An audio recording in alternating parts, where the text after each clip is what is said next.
Bonjour, je suis Isabelle Defay, je suis cofondatrice de PimBeam, qui est une solution globale d'inbound marketing. Alors, est-ce que tu peux nous parler justement un petit peu de la démarche inbound marketing et ce qu'il y a à faire en amont en particulier? Alors, la démarche inbound marketing, elle s'inscrit dans un mode beaucoup plus relationnel et beaucoup plus de compréhension des clients et des prospects. L'idée, c'est de ne pas arriver avec une approche push où on va venir matraquer quelqu'un avec une proposition qui ne va pas l'intéresser ou qui va arriver au mauvais moment. L'inverse, c'est plutôt d'attirer quelqu'un en lui proposant un contenu à forte valeur ajoutée qui va faire qu'il va démontrer son intérêt, trouver une réponse à sa problématique et puis finalement être dans une relation de confiance qui fait qu'il va accepter de donner ses coordonnées et d'entrer dans un mode relationnel beaucoup plus poussé ensuite. Il faut apporter de la valeur parce qu'il sait très bien que s'il donne son email, il sera entre guillemets spammé, quoi. Il ne sera pas forcément spammé, mais en tout cas, il accepte, il a été suffisamment convaincu pour se dire « Ok, ça vaut le coup de donner mon adresse mail » et de rentrer dans un mode d'échange. Alors justement, avant de faire ça, il n'y a pas une petite étape qui le choix, le corridor stratégique, etc.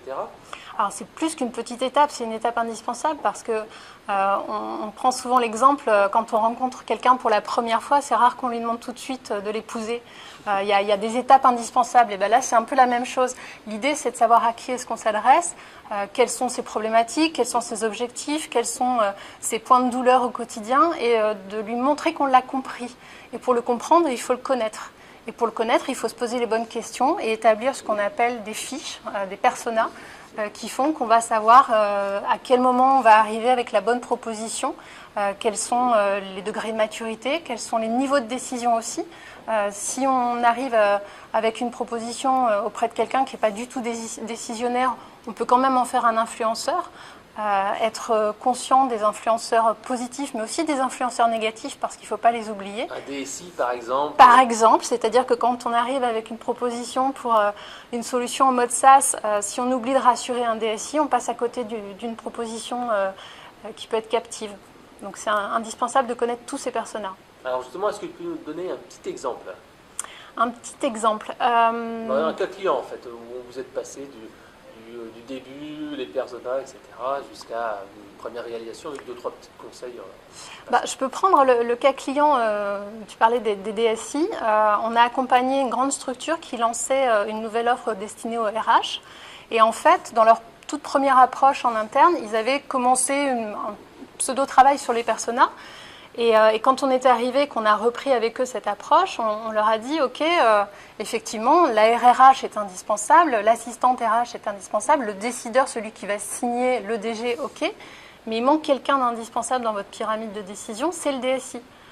Si à un moment donné, le DSI, on aura beau avoir l'influence de l'assistante qui va parler du produit à la RRH qui va dire à son DG, voilà, j'ai besoin de cette solution, le veto va venir de la DSI. Si on n'a pas prévu du contenu pour le rassurer lui, on passe à côté. D'accord. Alors, vous avez créé quoi comme type de dispositif? Il y avait un certain nombre de contenus sur le blog, il y avait des livres blancs, une étude, etc. etc.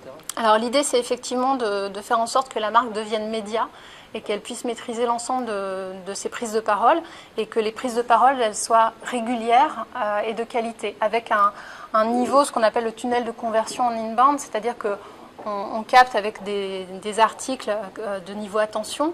On va ensuite amener de plus en plus d'éléments avec des articles considération et puis on va closer en fait l'attention par des articles décision et des formats décisionnels. C'est-à-dire qu'on va être sur du téléchargement de livres blancs, sur de l'e-book, de l'inscription à un webinar, etc. Et tout ce dispositif-là, il est destiné à accompagner peu à peu le prospect dans sa connaissance de la marque, du produit et dans la capacité à dire « Ok, ça m'intéresse et je donne mes coordonnées ». D'accord. Alors, juste pour finir, est-ce que tu as une petite astuce, un petit truc ou un cas client qui a bien fonctionné de manière vraiment peut-être surprenante ou innovante? Est-ce que tu as une dernière information que tu pourrais nous livrer? Je ne parlerai pas forcément d'une astuce concrète, je dirais juste que ça peut paraître un peu contradictoire, mais je dirais qu'il ne faut pas faire du contenu pour du contenu.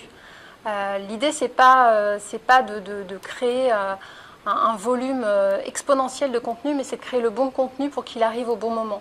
Et pour ça, nous, on s'appuie sur une analyse en amont, qui est une analyse big data, qui va permettre de déterminer les océans bleus et les océans rouges. Pourquoi? Parce qu'on peut être sur un cœur de métier où il y a une très forte demande, où la concurrence est également très élevée.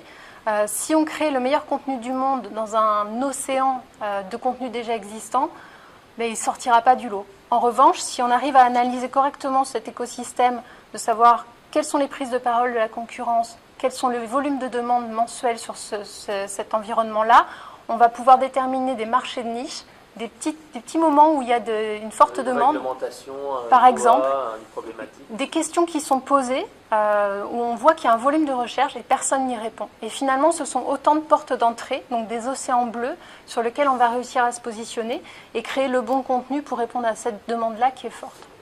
D'accord. Alors, si jamais on veut en savoir plus et être accompagné sur sa politique de création de contenu, de marketing, on va sur quel site internet?